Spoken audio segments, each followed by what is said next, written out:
Well, to my channel Shadows of History. Never underestimate anyone. A woman in a cheap cotton dress and her husband in a humble suit got off the train in Boston and walked timidly, without an appointment, to the office of the secretary to the president of Harvard University. The secretary guessed at one point that those peasants who had come from the forests had no business at Harvard. "We would like to see the president," the man said gently. "He's busy," the secretary replied. "We'll wait," the woman replied. For hours the secretary ignored them, hoping the couple would finally lose heart and leave, but they didn't, and the secretary saw her frustration growing and finally decided to interrupt the president, even though it was a task she always avoided. "Perhaps if you talk to them for a few minutes they'll leave," the secretary said to the university president. He grimaced but agreed. Someone of his stature obviously didn't have time to deal with people in cheap dresses and suits. Nevertheless, the president, frowning but with dignity, strode arrogantly toward the couple. The woman said to him, "We had a son who attended Harvard for only 1 year. He loved Harvard and was happy here, but he died in an accident a year ago.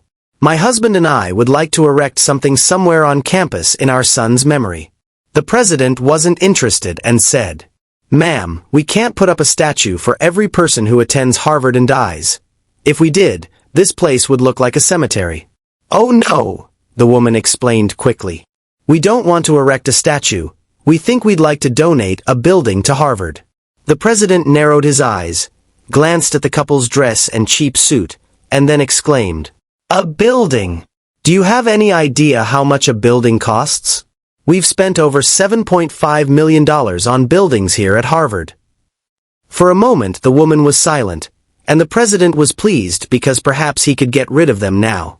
The woman turned to her husband and said softly, "Is it so little to start a university? Why don't we start our own?" Then her husband agreed, and the president's face darkened with confusion and bewilderment.